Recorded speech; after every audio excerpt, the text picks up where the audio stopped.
Ya, Assalamualaikum warahmatullahi wabarakatuh. Alhamdulillahirrahmanirrahim. Hari ini kita bisa berkumpul di sini dalam rangka diseminasi atau sosialisasi modul 1.4 budaya positif yang nanti akan disampaikan oleh Ibu Indah Nurhidriah selaku calon guru penggerak angkatan 10 Kabupaten Muarani. Salawat serta salam kita sampaikan kepada junjungan kita Nabi besar Muhammad SAW yang telah membawa kita dari alam kegelapan dan sekarang menjadi terang-terang dan penuh dengan keberkahan. Terima kasih kepada Bapak Ibu guru SMP Negeri 2 Sungai Rotan yang sudah bersedia duduk di sini, hadir, mendengarkan untuk kita berbagi apa sih mengenai budaya positif yang bisa kita terapkan nanti untuk pembelajaran, untuk kegiatan belajar mengajar kita di SMP Negeri 2 Sungai Rotan. Acara ini acara santai Bapak Ibu, jadi nanti Bu Linda akan mempresentasikan hasil beliau yang telah didapatnya selama menjadi guru penggerak dalam beberapa bulan ini. Dan untuk pembukaan kita di awal, kata sambutan dari kepala sekolah dalam hal ini akan diwakilkan oleh Bapak Wakil Kurikulum kita Pak Ahmad, karena kepala sekolah sedang ada kegiatan MKKS di luar. Kepada Pak Ahmad selaku wakil dari kepala sekolah, wakil kurikulum, kami persilakan.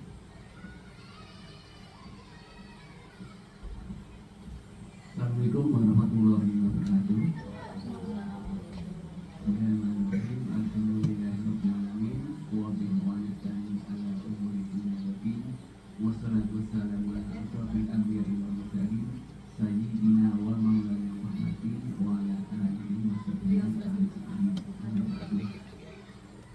Bapak Ibu sekalian, sebelumnya mari kita panjatkan syukur kehadirat Allah Subhanahu wa taala yang mana pada siang ini kita bisa berkumpul bersama di SMP Negeri 2 Sungai dalam rangka sosialisasi diseminasi modul 1.4 yaitu budaya positif yang akan disampaikan oleh calon guru penggerak yaitu Bu Indah Nurhidriah SPP. Bapak Ibu sekalian, sebagaimana tahun-tahun sebelumnya bahwa sekolah kita sebelumnya sudah ada guru penggerak yaitu Leni Susiana yang sudah selesai untuk CKP-nya, dan pada saat ini ada lagi yaitu Bu Indah Nurhidriah untuk yang kedua. Mudah-mudahan nanti untuk berikutnya ada guru-guru lain yang menyusul ke depannya. Amin. Bapak Ibu sekalian, sebagaimana yang nanti akan disampaikan oleh Bu Indah Nurhidriah tentang budaya positif. Mungkin selama yang sudah berjalan tahun-tahun ini atau sebelumnya ada hal-hal yang kurang baik yang masih berlaku di sekolah kita. Nah, mudah-mudahan nanti akan disampaikan oleh Bu Indah Nurhidriah tentang budaya-budaya positif, budaya-budaya yang bagus. Mungkin selama sebelumnya juga sudah ada, cuman belum begitu terlihat, atau juga mungkin nanti ada tambahan yang baru, lebih jelasnya nanti akan disampaikan oleh Bu Indah Nurhidriah. Mudah-mudahan nanti depannya juga bisa menambahkan wawasan bagi Bapak Ibu guru sekalian selaku guru di SMP Negeri 2 Sungai Rotan, sehingga ilmu dan wawasannya bertambah yang bermanfaat dalam kegiatan belajar mengajar di sekolah kita. Saya kira itu saja untuk sambutan dari saya. Akhiri, wassalamualaikum warahmatullahi wabarakatuh.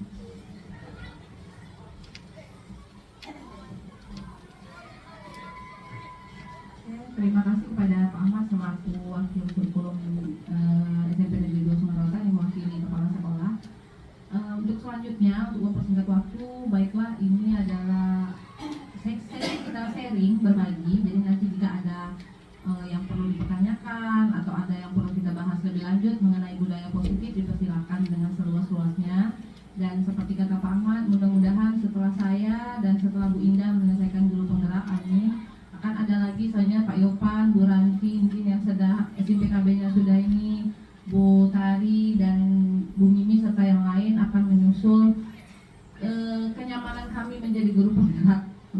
rekan guru-guru dan siswa. Oke, baiklah.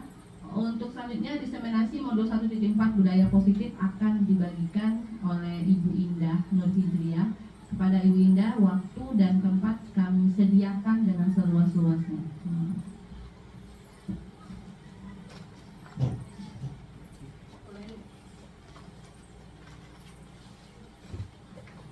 Oke, terima kasih Bu Leni atas kesempatannya. Nah, Bapak Ibu, sebelum kita mulai tentang teori, ada beberapa teori, nanti ada teori motivasi. Sekarang kita lihat ada beberapa motivasi ini dari iklan, kayaknya iklan di TV.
Bahasanya tidak ngerti Pak, tapi dari gambar kelihatan sekali jelas, walaupun bahasanya bahasa Thailand, subtitle bahasa Inggris, tapi videonya sudah menggambarkan motivasi yang ada pada unsung heroes. Oke. Jadi dia melakukan ini tuh tidak untuk menjadi kaya, katanya tadi, tidak untuk ditampilkan di TV, tidak untuk menjadi terkenal. Dia tetap tanpa anonymous katanya, tanpa, walaupun orang lain tidak tahu, dia tetap melakukan itu. Ada satu hal yang dia dapatkan dari berbuat seperti itu. Dia love, kebahagiaan dari orang yang dia tolong. Jadi kalau kita menolong orang seperti tadi, ada anak kecil dikasihnya uang, nah anak kecil tersebut akhirnya bisa sekolah. Terus tumbuhan tadi hal sederhana sebenarnya, ada air mengalir, ada tumbuhan, kenapa tidak digeser saja tumbuhannya. Jadi akhirnya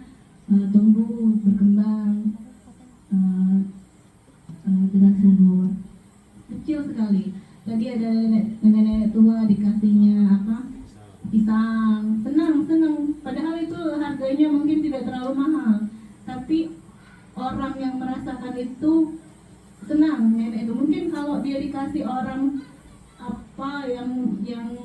dengan uang mungkin, tapi kalau dilemparkan dengan cara dilemparkan mungkin dia merasa tersakiti. Tapi kalau dengan pisang saja yang dikasihkan sama yang pria tadi, dia cukup senang, dia sangat senang gitu. Nah itu mungkin motivasinya, nanti motivasi yang ada dalam diri mereka, dari dirinya sendiri, bahwa dia mencintai orang lain, dia ingin bermanfaat bagi orang lain. Itu nilai yang ingin dicapainya. Mungkin seperti itu. Jadi SBK kita hari ini berkaitan dengan apa yang kita pelajari nanti. Bapak Ibu sekalian, jadi di sini saya membagikan apa yang sudah saya pelajari pada program Guru Penggerak. Di sini modul yang sedang kami pelajari, yaitu modul 1.4 tentang budaya positif. Nah, apa itu budaya positif? Nanti kita akan mengetahui apa saja budaya positif yang baik untuk diterapkan di sekolah. Ini sesi berbagi, jadi ya Bapak Ibu, jadi apa yang saya pelajari saya bagikan ke sini.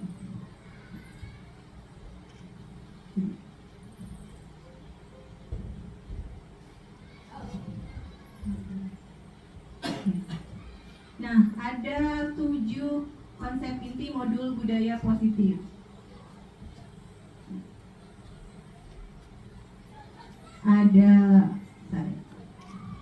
Ada perubahan paradigma belajar, disiplin positif, motivasi perilaku manusia, kebutuhan dasar manusia, posisi kontrol restitusi, keyakinan kelas, dan segitiga restitusi.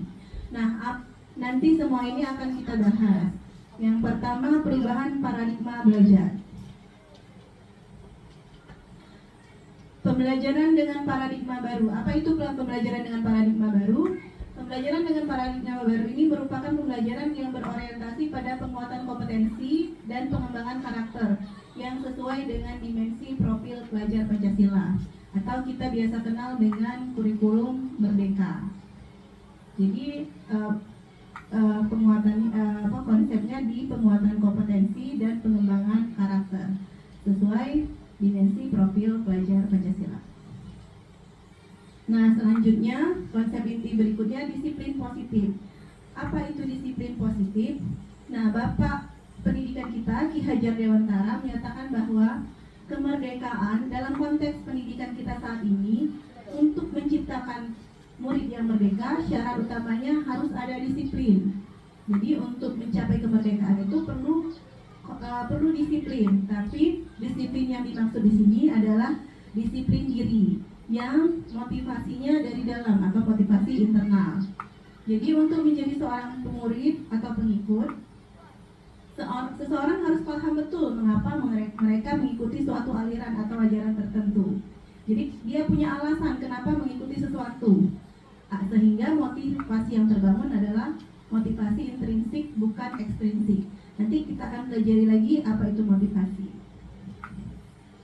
Nah, ini dia motivasi. Jadi kita dalam melakukan berbagai hal itu ada 3 motivasinya. Ada ekstrinsik dan intrinsik. Ekstrinsik ini berada dari luar, sementara intrinsik ini dari dalam.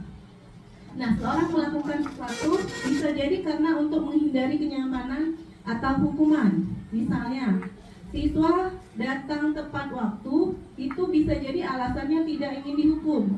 Jadi motivasinya dia untuk menghindari ketidaknyamanan atau hukuman. Nah, atau bisa jadi kenapa dia datang tepat waktu?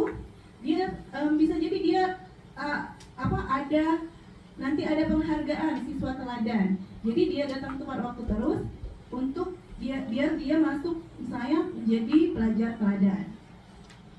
Jadi motivasinya untuk mendapatkan imbalan atau penghargaan dari orang lain.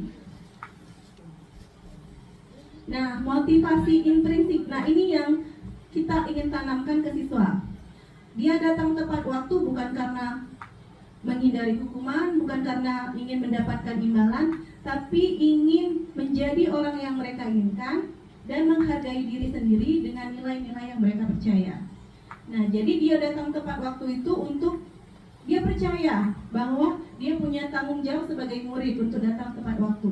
Dia ingin menghormati orang lain, menghargai teman-temannya yang piket, menghargai gurunya. Nah, inilah motivasi yang berasal dari dalam diri mereka. Kita juga sebagai guru melakukan hal-hal itu bisa jadi dari 3 macam motivasi. Misalnya saya jadi CGP. Nah, saya jadi CGP bisa jadi karena misalnya saya tidak ingin kena marah atasan, menghindari hukuman. Saya karena selama ini ada hukuman misalnya kalau aku CGP nilainya kurang misalnya, tapi kepala sekolah kita tidak seperti itu ya. Atau dapat imbalan. Misalnya saya ikut CGP ini ada penghargaannya nanti. Nah, itu motivasi intrinsik dari luar. Nah, motivasi intrinsiknya saya ingin menjadi pembelajar sepanjang hayat. Saya senang belajar, saya senang mengembangkan diri. Saya ingin menerapkan nilai-nilai yang saya pelajari. Saya menghargai diri sendiri. Itu motivasi intrinsik. Nah, hubungan antara motivasi dan disiplin positif. Ada hubungan antara motivasi dan disiplin positif. Tujuan dari disiplin positif adalah menanamkan motivasi yang ketiga. Yang ketiga itu menghargai diri sendiri dan menjunjung nilai-nilai yang dipercayai. Jadi ketika murid melakukan motivasi tersebut, mereka telah memiliki motivasi intrinsik yang berada dari dalam. Nah, efeknya jangka panjang. Jadi kalau dia tidak ada hukuman atau tidak ada imbalan, mereka tetap akan melakukan seperti itu. Jadi kalau mereka punya motivasi dalam diri mereka, walaupun misalnya datang terlambat itu tidak ada hukuman atau tidak ada imbalan, mereka akan datang tepat waktu karena dia menghargai dirinya dan ada nilai yang dijunjungnya.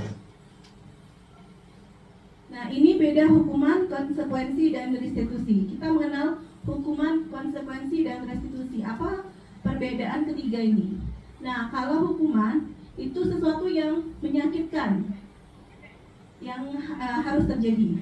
Kalau konsekuensi, saya bedakan dulu. Kalau hukuman ini berhubungan dengan kepatuhan. Jadi mendadak ada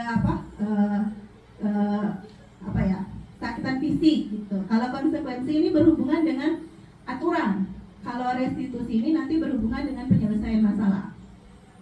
Jadi yang kedua, ciri yang kedua, hukuman ini menyebabkan anak tidak nyaman untuk jangka panjang. Kalau konsekuensi tidak nyaman jangka pendek. Kalau restitusi akan menguatkan murid untuk jangka panjang.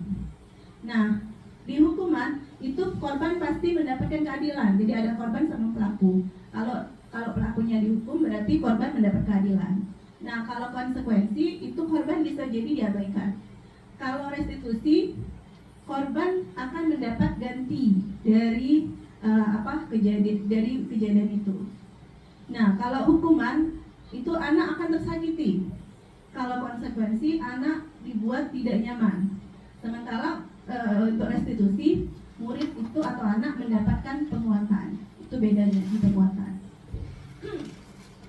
Dan ada masih banyak lagi perbedaannya. Saya dulu ini. Oke. Saya lanjutkan di sini.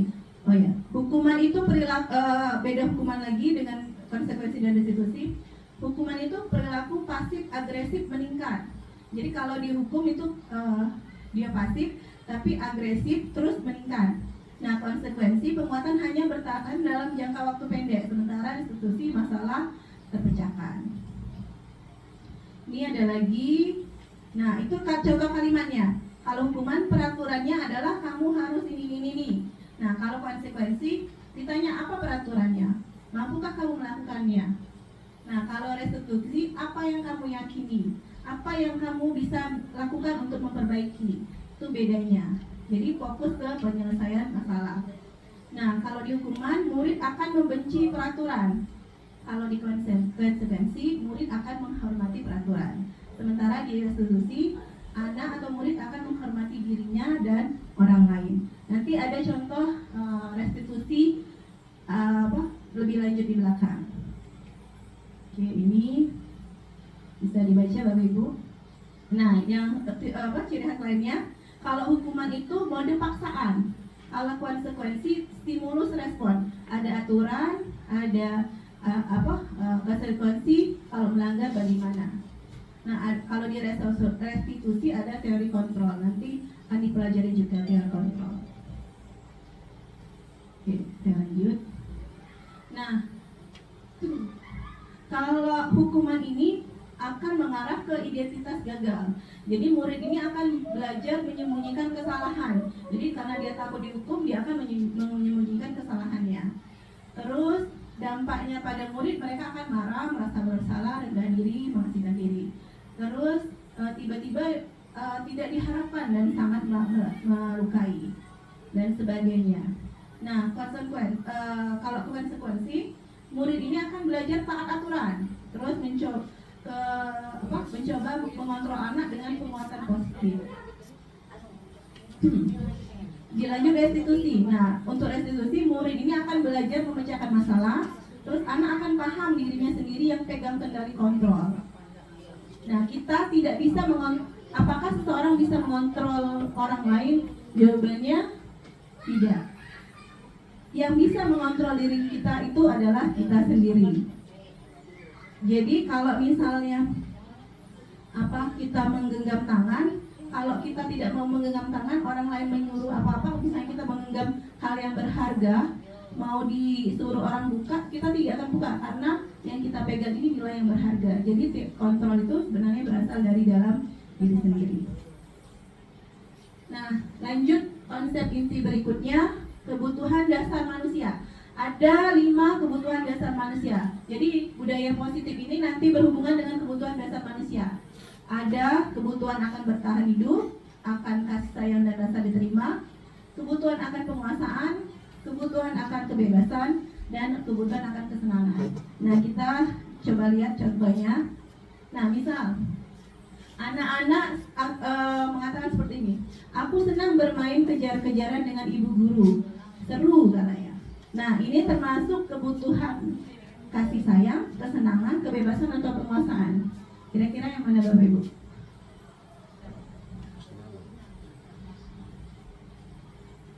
Yang mana? Kesenangan. Oke, benar. Jadi dia senang bermain kejar-kejaran. Jadi kebutuhannya akan terpenuhi. Nah, kalau dia mengatakan ini, ibu kejar aku karena ibu guru sayang aku. Jadi dia senang, ibu guru ngejarnya, dia kira ibu gurunya itu sayang dengan dia. Jadi kebutuhan apa yang sudah terpenuhi di sini? Benar Bu. Cinta dan kasih sayang. Jadi kebutuhan cinta dan kasih sayangnya terpenuhi. Nah, ada lagi yang anak bilang begini, aku hebat kan bisa bikin ibu guru mengejar aku. Nah, itu kebutuhan apa yang sudah terpenuhi dari situ? Kesenangan. Nah, aku hebat kan bisa bikin ibu guru kejar aku.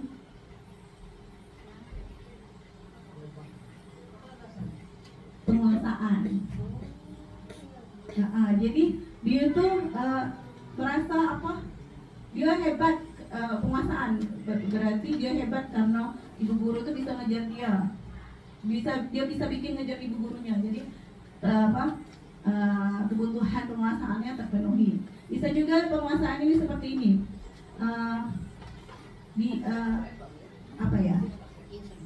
saya hebat kan dapat nilai bagus. Nah, itu penguasaan. Saya hebat bisa membimbing semua anak-anak yang ada di itu. Nah, itu penguasaan.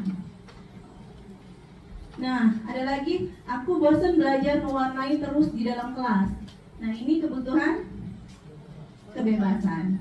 Jadi dia pengen bebas melakukan apapun yang mereka inginkan.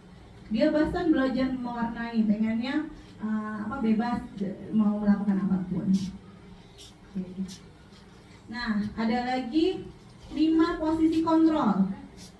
5 posisi kontrol ini ada penghukum, pembuat rasa bersalah, teman, pemantau, manajer. Nah, apa beda ke 5 ini? Jadi dalam mengatasi masalah, kita bisa jadi seseorang itu bisa menjadi penghukum, bisa menjadi pembuat rasa bersalah, bisa jadi teman, pemantau, dan manajer.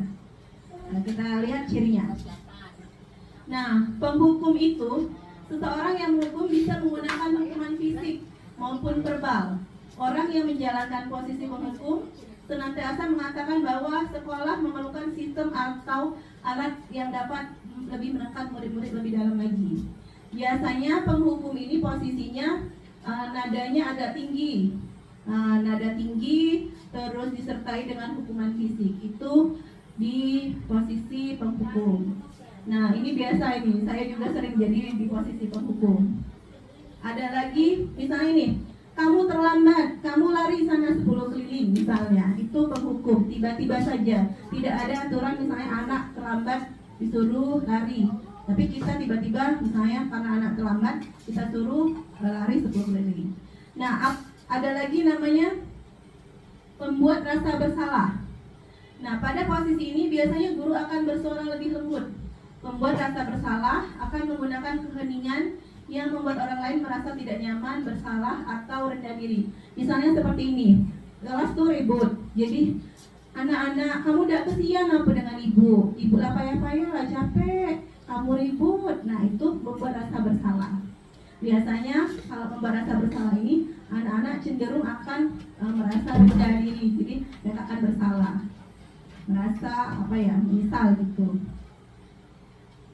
Ada lagi sebagai teman, posisi kontrol. Nah, guru pada posisi ini tidak akan menyakiti murid, namun akan tetap berupaya mengontrol murid melalui persuasi.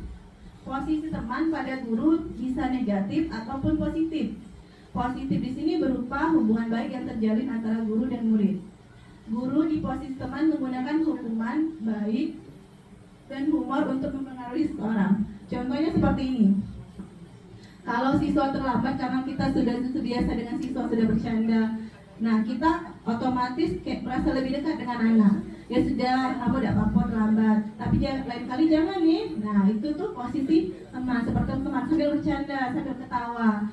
Posisinya ramah sekali. Nah, kelemahan dari posisi teman ini mungkin sekali lagi mungkin dia akan patuh dengan gurunya, tapi hanya dengan guru itu saja. Guru yang lain tidak, itu kelemahannya. Yang terakhir, posisi pemantau. Pemantau ini berarti mengawasi. Pada saat kita mengawasi, kita bertanggung jawab atas perilaku orang yang kita awasi. Posisi pemantau berdasarkan pada peraturan-peraturan dan konsekuensi. Misalnya seperti ini, anak terlambat. Nah, kita kalau posisinya pemantau, dia akan menanyakan ini peraturannya apa? Datar, kalimatnya datar, raut mukanya datar, tidak marah-marah, tapi dia menanyakan peraturan. Peraturannya apa? Ini tidak boleh terlambat, Bu atau Pak. Nah, kamu sudah berapa kali terlambat? Terus konsekuensi terlambat apa? Nah, itu posisi pemantau. Dia berhubungan dengan peraturan. Nah, yang terakhir manajer. Ini posisi yang paling tinggi, yang sebenarnya nanti kita akan terapkan di sekolah. Posisi manajer. Posisi ini di mana guru berbuat sesuatu bersama dengan murid, mempersilahkan murid mempertanggungjawabkan perilakunya, mendukung murid agar dapat menemukan solusi atas permasalahan sendiri. Nah, seorang manajer itu memiliki keterampilan di posisi teman atau pemantau, dan dengan demikian bisa jadi dari waktu ke waktu bisa kembali kepada kedua posisi tersebut bila diperlukan. Nah, bisa jadi dia sebagai teman, jadi bercanda sambil bercanda atau sambil bergurau, tapi dia bisa juga jadi pemantau. Misalnya peraturannya apa, keyakinan kita apa. Nah, terus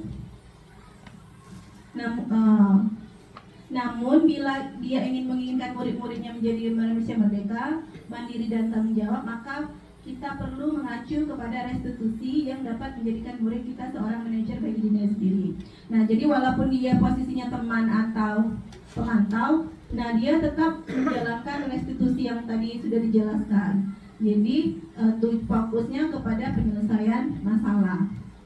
Nah, di manajer, murid diajak untuk menganalisis kebutuhan dirinya maupun kebutuhan orang lain. Di sini penekanan bukan pada kemampuan membuat konsekuensi, namun dapat berkolaborasi dengan murid bagaimana memperbaiki kesalahan yang ada. Jadi bagaimana fokusnya memperbaiki kesalahan yang ada, itu di posisi manajer. Oke, keyakinan kelas. Nah, ini sedikit sharing. Tadi saya sudah menerapkan keyakinan kelas. Jadi keyakinan kelas itu prinsipnya seperti ini. Nah, kita di kelas menanyakan dengan murid-murid apa nilai-nilai apa yang kita percayai untuk ada di kelas ini. Nah, tapi kalau apa beda keyakinan kelas sama peraturan kelas? Kalau peraturan kelas itu misalnya tidak boleh membuang sampah sembarangan, tidak boleh datang terlambat. Nah, kalau keyakinan kelas dia ke nilai apa yang kamu ingin hadirkan di kelas ini. Misalnya kalau tidak boleh membuang sampah berarti nilainya menjaga lingkungan. Kalau misalnya tidak boleh terlambat berarti nilai yang dijunjungnya itu disiplin dan menghargai waktu. Misalnya ada lagi kalau tidak boleh mencontek berarti keyakinannya kejujuran. Itu yang dijunjung. Jadi nanti semua yang materi-materi ini saling keterkaitan. Ada nilai itu yang kita yakini bersama. Kalau nilai itu misalnya terlanggar, nanti ada di posisi diselesaikan dengan restitusi. Restitusi itu fokus ke penyelesaian masalah. Jadi nilai itu lagi yang dihadirkan. Apa yang kamu yakini? Apakah yang kamu lakukan melanggar apa yang kamu yakini? Jadi nanti mereka akan berpikir, oh iya ya, saya selama ini melanggar apa yang saya yakini. Misalnya tentang menghargai orang lain. Misalnya dia ada anak-anak itu bisa ngambil pena temannya. Nah, berarti mereka melanggar apa yang mereka yakini. Sudah ada keyakinan kelas bahwa harus saling menghargai atau menghormati orang lain, menghargai milik hak orang lain. Jadi mereka melanggar keyakinan itu. Nah, keyakinan kelas ini seseorang akan lebih tergerak dan bersemangat untuk menjalankan keyakinannya daripada hanya sekedar mengikuti serangkaian peraturan tertulis tanpa makna. Murid-murid pun demikian. Mereka perlu mendengarkan dan memahami arti sesungguhnya tentang peraturan yang diberikan. Apa nilai kebajikan di balik peraturan tersebut? Apa tujuan utama dan menjadi tidak tertarik atau takut sehingga hanya sekedar mengikuti serangkaian peraturan yang mengatur tanpa memahami tujuan mulianya. Jadi ada keterkaitan motivasi, nilai kebajikan, disiplin positif, terus keyakinan kelas. Semuanya itu memiliki keterkaitan. Sama satu lagi tadi posisi kontrol. Lanjut, nah ini cara pembuatan keyakinan kelas. Jadi yang pertama, keyakinan kelas itu sebenarnya bersifat abstrak daripada peraturan. Kalau peraturan terinci, kalau keyakinan kelas itu berupa nilai, jadi abstrak bentuknya. Terus keyakinan kelas berupa pernyataan-pernyataan universal. Terus pernyataan keyakinan kelas senantiasa dibuat dalam bentuk positif. Jadi kalimatnya keyakinan kelas itu misalnya dilarang buang sampah sembarangan. Nah, itu bukan keyakinan kelas, tapi peraturan. Kalau keyakinan kelas kalimat positif misalnya menjaga kebersihan lingkungan. Itu nilai. Dilanjutkan, keyakinan kelas hendaknya tidak terlalu banyak sehingga mudah diingat dan dipahami oleh seluruh warga kelas. Jadi nanti siswa itu misalnya disuruh buat apa yang mereka yakini atau prinsip apa yang mereka junjung. Jadi buatnya nanti satu persatu. Kalau 30 nilai kan susah dipahami, diingat. Jadi nanti dipilih-pilih saja yang sama satukan. Jadi bisa jadi 5, 6 atau 7. Keyakinan kelas, terus keyakinan kelas sebaiknya sesuatu yang dapat diterapkan di lingkungan tersebut. Jadi tidak jauh-jauh. Misalnya keyakinan kelas yang jauh itu apa ya? Kalau kejujuran masih dekat, misalnya tidak mencontek. Pokoknya yang di luar itu keyakinan kelas, yang di lingkungan itulah yang bisa diterapkan di kelas itu. Terus selanjutnya nomor 6, semua warga kelas hendaknya ikut berkontribusi dalam pembuatan keyakinan kelas lewat kegiatan curah pendapat. Kegiatan curah pendapat ini banyak metodenya. Bisa jadi pakai sticky note nanti ditempel curah pendapat. Bisa jadi diskusi langsung. Yang kemarin juga curah pendapat kita membuat visi misi itu salah satu bentuk strategi curah pendapat. Terus yang nomor 7, bersedia meninjau kembali keyakinan kelas dari waktu ke waktu. Jadi jika nanti keyakinan kelas ini ada yang perlu ditambahi, bisa ditambahi. Direfleksi lagi apakah benar ini keyakinan kelas yang kita junjung. Nah, masuk ke segitiga restitusi. Ada 3 fase, 3 tahap dalam segitiga restitusi. Yang pertama, validasi.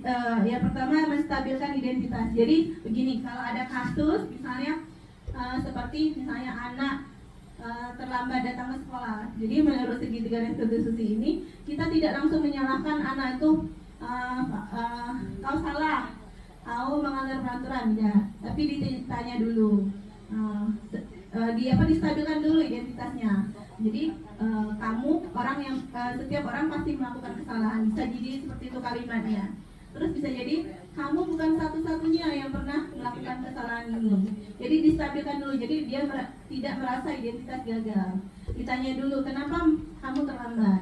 Pasti kamu, pasti ada alasan kamu melakukan tersebut. Itu divalidasi tindakan yang salah. Setelah distabilkan identitasnya, kemudian masuk ke validasi tindakan yang salah. Jadi kamu tentu punya alasan mengapa melakukan itu. Terus adakah cara yang lebih efektif untuk mendapatkan yang kamu butuhkan? Nah, mereka melakukan kesalahan itu pasti ada kebutuhan yang dilanggar, yang tidak terpenuhi. Misalnya, atau misalnya 2 orang bertengkar. Mereka bertengkar tuh pasti ada alasannya. Kenapa?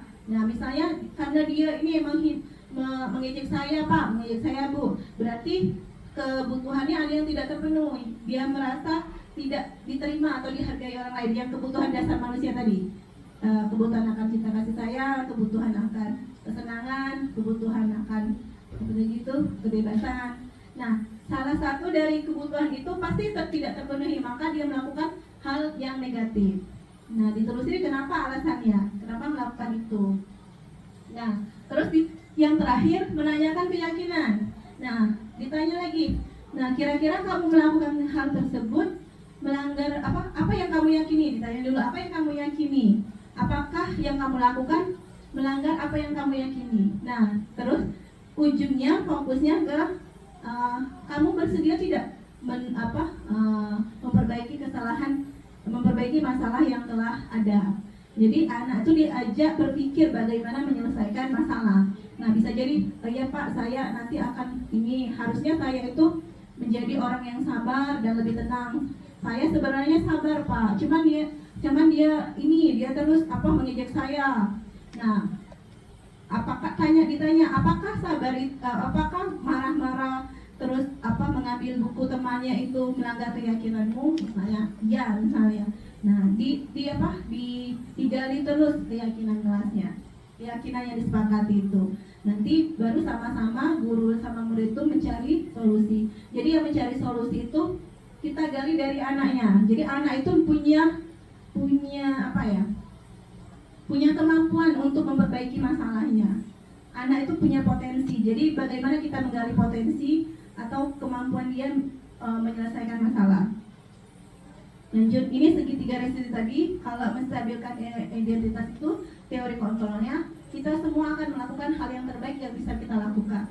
Kalau dia diejek misalnya kan dia marah, tidak terima. Nah, itu kita stabilkan dulu. Oh iya ya, wajar kalau seperti itu. Saya ibu juga kalau diejek pasti marah. Nah, terus validasi tindakan yang salah. Nah, semua perilaku memiliki alasan. Nah, kamu melakukan itu pasti memiliki alasan kan? Nah, ditanya seperti itu. Nah, terakhir menanyakan keyakinan. Nah, marah-marah itu kira-kira sesuai tidak dengan keyakinanmu? Tanyakan keyakinan. Kalau tidak sesuai, nah bagaimana? Kamu bersedia tidak memperbaiki kesalahan itu, memperbaiki masalah itu? Nah, yuk kita cari solusi dari permasalahan itu. Itu segitiga restitusi. Nah, ini contohnya. Kalau menstabilkan identitas itu bertujuan mengubah identitas anak yang gagal karena melakukan kesalahan menjadi orang yang sukses dan merasa sedih dan emosional hingga mampu menggunakan fungsi rasional. Menstabilkan, jadi segitiga restitusi ini mengubah identitas gagal anak menjadi identitas sukses, diberi keberuntungan anak. Contohnya berbuat salah itu tidak apa-apa, itu bagian menstabilkan identitas. Saya juga pernah melakukan kesalahan seperti itu. Saya ingin mencari solusi, bukan siapa yang salah. Itu contoh kalimatnya. Nah, validasi tindakan salah itu proses untuk memahami kebutuhan apa yang sedang berusaha dipenuhi oleh murid. Mereka melakukan itu pasti kebutuhannya tidak terpenuhi, hanya kebebasan, kekuasaan tadi tidak terpenuhi, maka mereka melakukan tindakan yang salah. Contoh responnya, kamu pasti punya alasan melakukan itu, kamu boleh mempertahankan sikap itu, tapi kamu harus menambahkannya sikap yang baru. Kamu mungkin marah, tapi untungnya kamu tidak lebih jauh marah, misalnya tidak sampai memukul. Nah, tapi kita kan punya cara, misalnya kalau marah itu misalnya gimana, berhenti sebentar, tenangkan diri, gitu. Itu validasi tidak salah. Yang terakhir menanyakan keyakinan. Yang ini proses di mana murid menghubungkan dirinya dengan nilai yang dipercaya. Saya lanjut dan habis. Nah, kira-kira dari sini Bapak Ibu, oke, terus ya, ada yang perlu dibahas atau ada yang perlu dikuatkan lagi? Mari saya buka lagi. Atau kecepatan saya yang jelasinnya?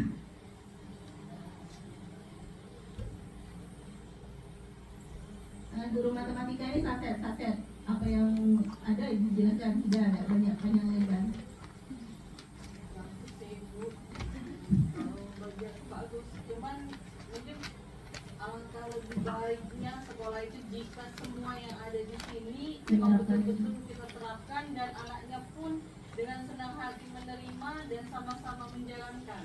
Itu nyaman, pasti sekolah itu akan tidak ada lagi mungkin tantangan bagi kita guru-guru. Ya, setuju. Kondisinya juga kondusif dan kita juga nyaman, kerja kita mungkin semakin lebih ringan.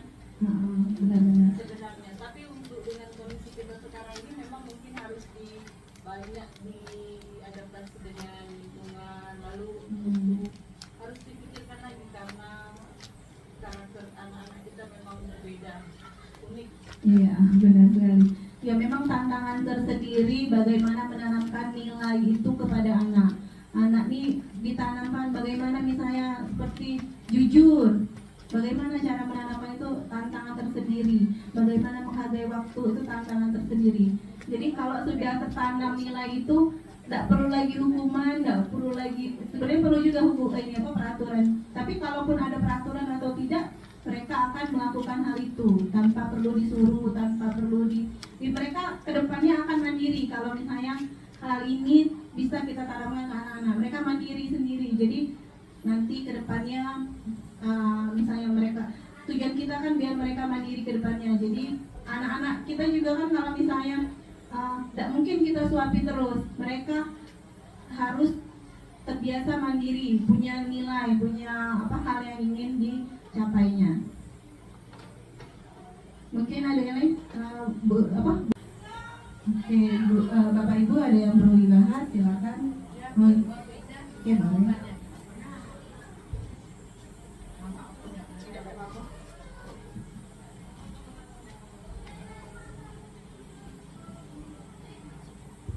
Ya, assalamualaikum warahmatullahi wabarakatuh.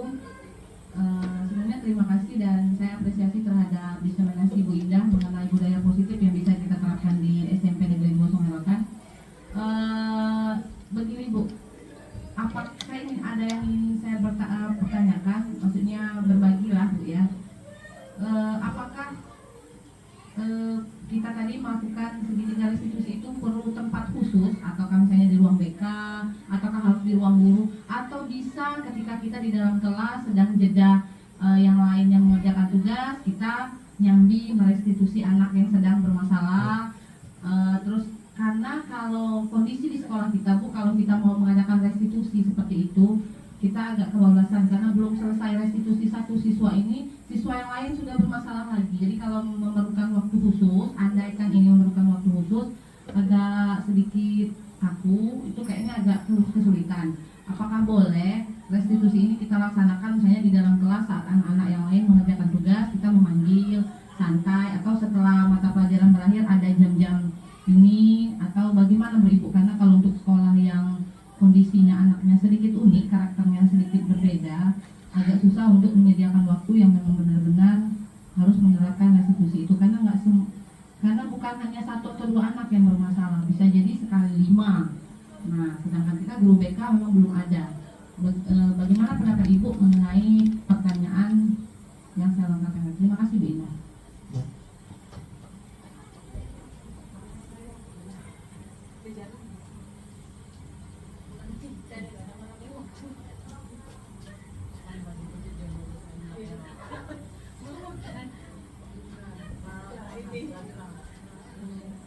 Oke, terima kasih Bu Leni atas berbaginya. Saya di sini sebenarnya apa ya? Ini menurut pendapat saya saja ya, karena mungkin bisa jadi Bapak Ibu ada yang lebih lagi mengetahui bagaimana kiranya untuk merestitusi anak. Jadi yang saya pahami di sini anak tuh dibuat senyaman mungkin. Jadi mereka dibuat senyaman mungkin di suatu tempat. Jadi emosinya lebih stabil, nanti bisa distabilkan emosinya.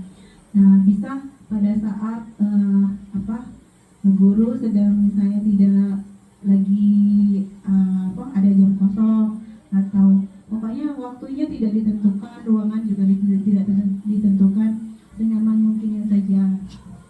Nah, tapi tetap tujuannya tadi, kalau mereka dipermalukan di depan umum, khawatirnya mereka merasa identitas gagal. Jadi senyaman mungkin untuk mereka direstitusi. Begitu menurut saya.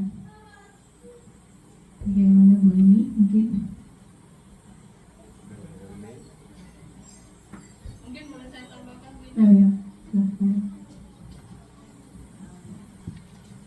Sedikit sharing mungkin untuk menambahkan penjelasan dari Bu Indah tadi, biar kita sama-sama berbagi.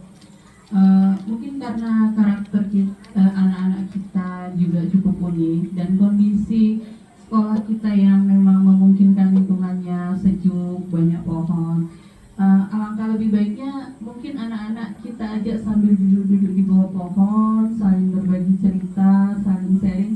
Jadi di situ bisa kita lihat kedekatan antara kita sama siswa. Jadi tidak harus ke guru BK, ke guru-guru mapel atau guru wali kelasnya pun kita bisa lihat ikatan mereka itu. Jadi di saat-saat santai, tidak harus ada waktu atau jam istirahat atau momen-momen tertentu, kita juga bisa cerita sambil mengetahui apa yang dia mau, lalu apa yang kita inginkan, dan bagaimana kondisi sekolah kita bisa akan jadi lebih baik dengan restitusi tadi.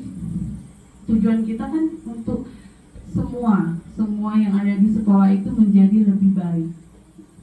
Ya itu ya, boleh nih.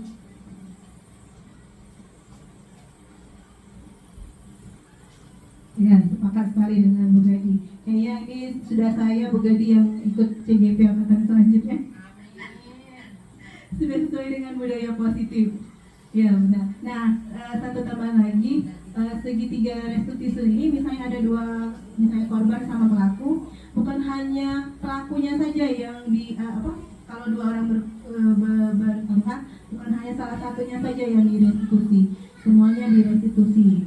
Jadi ditanya kalau bertengkar dua-duanya harus dikuatkan lagi bagaimana mereka akhirnya menemukan nilai yang mereka yakini dan tidak terulang lagi hal yang sama, begitu.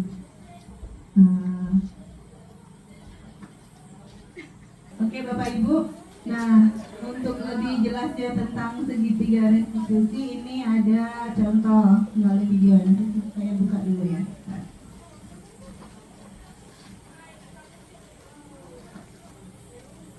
Cek.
wajar lah mempertahankan harga diri satu lagi untuk kondisi tidak bertiga lagi.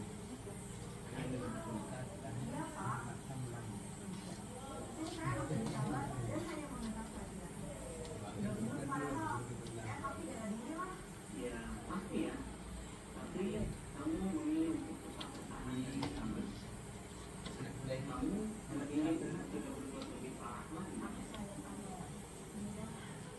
Nah, sekarang coba kita lihat kamu itu kira-kira sesuai dengan keyakinan kelas atau prinsip kamu tidak? Jadi keyakinan mana sesuai dengan keinginan kamu?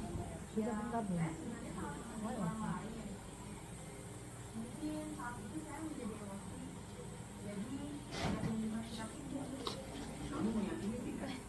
Menghargai orang lain itu penting buat kamu? Iya. Kita harus saling menghargai. Namun ada juga keyakinan yang disepakati dan perlu dijalankan. Apabila kita tidak marah, kan?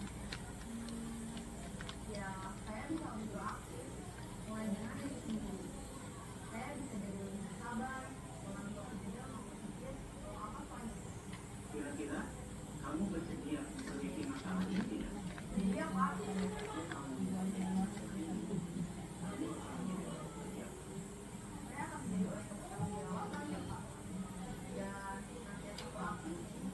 Ya, menurut kamu bagaimana rasanya menjadi orang seperti itu?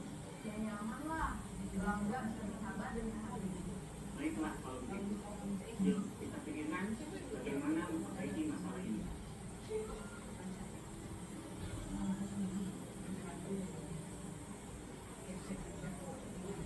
Ibu dan Bapak Guru hebat. Baru saja kita menyaksikan contoh bagaimana seorang ibu berada dalam posisi manajer menggunakan penerapan tujuh kerja restitusi. Mari kita bahas satu persatu.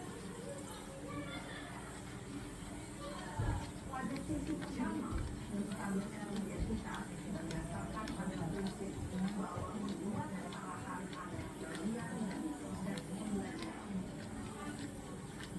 Sisi pertama dari ketiga ini berperan menggeser identitas murid dari identitas gagal ke identitas sukses. Murid yang sedang bertingkah laku yang tidak pantas atau menarik diri saat itu sedang mengalami identitas gagal. Bila kita memilikinya, maka posisinya tidak akan bisa. Kita bisa mengajukan pernyataan ini jika membuat kesalahan sesuatu yang wajar. 2. Manusia tidak ada yang sempurna. 3. Kita bisa memperbaiki masalah ini. 4. Saya tidak menanyakan kesalahannya. Saya lebih fokus bagaimana memperbaiki masalah ini. 5. Apakah ini kamu telah menjadi orang yang baik untuk diri sendiri?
Oke, itu tadi contoh segitiga restitusi yang sudah dijalankan.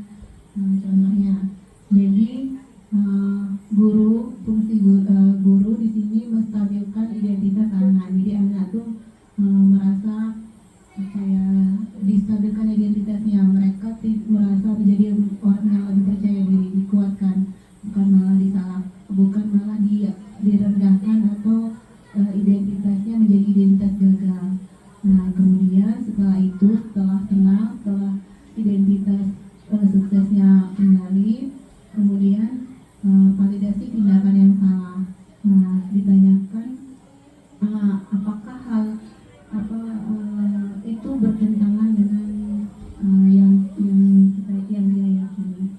Kemudian yang terakhir menanyakan keyakinan apa yang dilanggar ketika melakukan itu. Kemudian terakhir fokus memperbaiki masalah tersebut. Bisa dengan misalnya kalau dia bertengkar minta maaf dengan temannya, kalau misalnya dia terlambat bagaimana memperbaiki masalahnya, misalnya dia minta tolong ibunya untuk membangunkannya atau minta alarm, atau misalnya kalau dia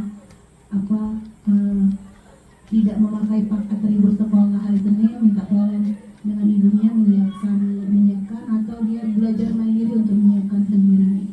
Nah, fokus dari segitiga restitusi itu sebenarnya mandiri, punya nilai, punya keyakinan, menghargai dirinya, dan mereka sanggup memperbaiki apa yang sudah dilakukan sehingga tidak akan terulang kembali. Begitu.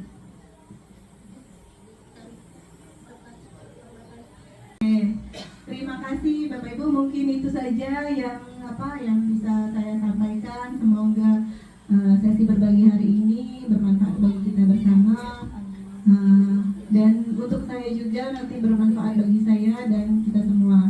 Untuk selanjutnya saya serahkan kepada moderator.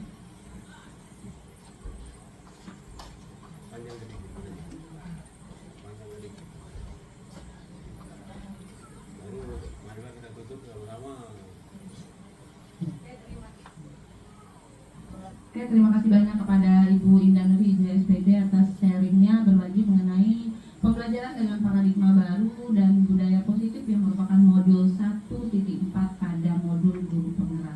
Mudah-mudahan apa yang sudah disampaikan Bu Indah menjadi motivasi bagi kita semua, terutama bagi guru-guru yang masih punya kesempatan yang sangat luas untuk menjadi guru penggerak di SIM PKB-nya. Boleh dipantau terus, boleh diklik, mudah-mudahan Pak Yopan, Bu Ranti, Bu Mimi, dan Bu Tari Hilaf nanti bisa ngeklik guru penggeraknya dan gol. Biasanya kalau iseng-iseng berhadiah, dapat alhamdulillah, tidak usaha lagi gitu.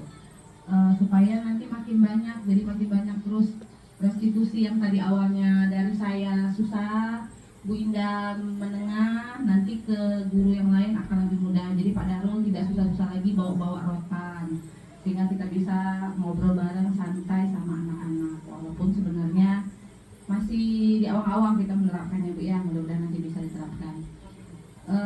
Selanjutnya, setelah diseminasi budaya positif yang disampaikan oleh Bu Indah, pengetahuan kita sudah semakin banyak ya Bapak Ibu ya. Apa sih namanya segitiga restitusi, menstabilkan identitas itu seperti apa, seperti kata Bu Ranti tadi, membuat anak-anak itu nyaman seperti apa. Jadi tidak perlu lagi suara oktav kita naik ke do tinggi, mungkin kita bisa ke do yang rendah gitu. Karena segitiga restitusi itu sangat bagus sekali untuk ke anak-anak. Dan benar kata Bu Ranti, tidak harus kaku menyampaikannya. Jadi boleh kita, tadi kenapa buang sampah? Boleh sambil. Jadi jangan sampai mereka merasa bersalah gitu. Menghilangkan rasa bersalah mereka, dan mereka tidak akan mengulangi lagi dengan tanpa paksaan kita. Mungkin tidak ada lagi pertanyaan ya Bapak Ibu ya. Sudah sangat jelas sekali pemaparan dari Ibu Indah Nur Hijriah. Kita doakan semoga beliau menyelesaikan pendidikan guru penggerak dengan lancar hingga beberapa bulan ke depan, tidak ada kendala. Dan saya sebagai moderator serta rekan dari Bu Indah dan teman-teman lain mohon bantuannya untuk beberapa kali lagi nanti ada pemaparan materi-materi lain Bu Indah nanti mohon berbagi ya Bu untuk materi-materi guru penggerak yang lain supaya kita bisa menerapkan pembelajaran yang memahami karakter murid yang sesuai dengan kodrat alam dan kodrat zaman mereka, bukan seperti kita dulu. Karena karakter anak yang unik tidak bisa lagi kita paksakan untuk menjadi seperti kemauan kita. Jadi kita yang harus menuruti kemauan mereka, menghamba pada murid seperti kata Pak Ki Hajar Dewantara. Mungkin itu saja dari saya. Mohon maaf jika dalam pembawaan acara ini saya melakukan kesalahan dan kehilapan. Kepada Allah saya mohon ampun. Wabillahi taufiq wal hidayah. Wassalamualaikum warahmatullahi wabarakatuh.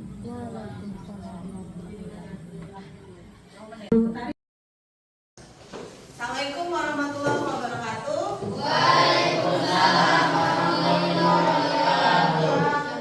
Apa kabar anak-anak? Sehat? Happy? Sudah makan? Oke, sudah makan ya, alhamdulillah. Nah, hari ini kita sebelum memulai pelajaran kita akan membuat keyakinan kelas. Nah, apa itu keyakinan kelas? Sebelumnya Ibu jelaskan dulu. Pernah dengar peraturan sekolah enggak? Nah ya, nah tapi ini peraturan sama keyakinan beda. Apa bedanya?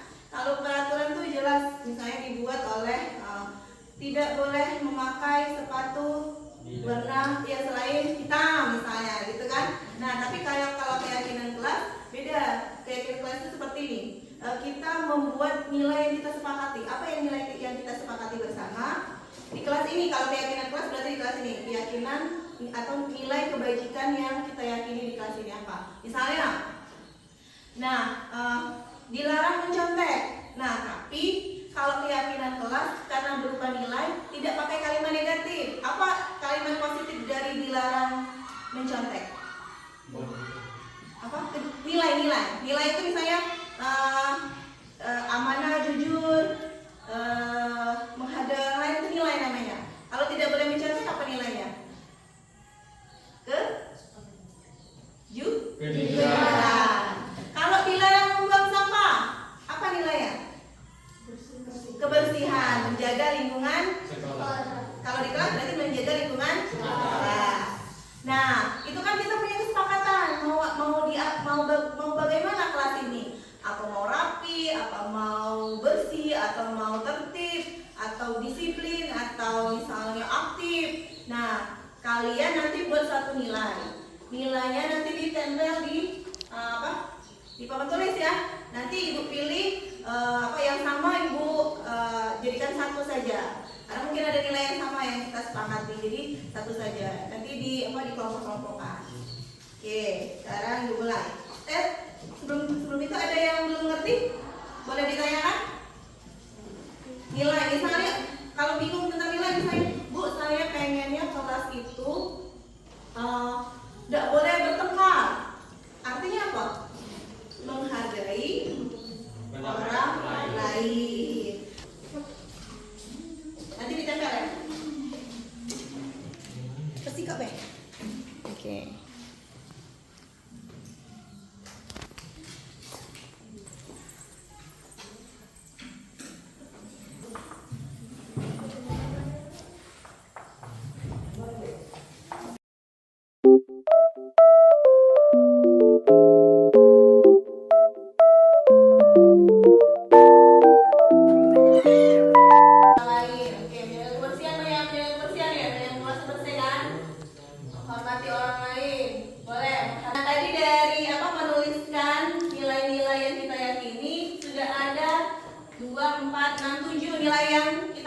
Yang pertama, menjaga kebersihan kelas, gotong royong.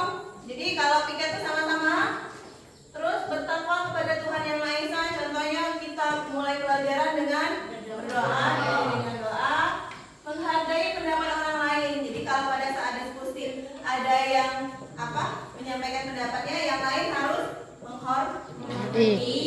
Kejujuran, berarti kita tidak boleh mencontek. Menghormati orang lain. Menghormati orang lain ini sifatnya umum ya. Misalnya apa? Kalau misalnya ada guru sedang menjelaskan, berarti kalian mendengarkan, memperhatikan. Itu menghormati orang lain. Terus dilarang disiplin. Misalnya ketika jam pelajaran jangan tidak keluar Masuk. Oke, sepakat semua? Sepakat. Kurang kuat. Sepakat semua? Sepakat. Nah, berarti hari ini kita sudah punya 2, 4, 6, 7 kesepakatan kelas. Mungkin cukup di sini. Berarti kita jalankan mulai hari ini ya keyakinan kelas kita ya. Oke, akhiri wassalamualaikum warahmatullahi wabarakatuh.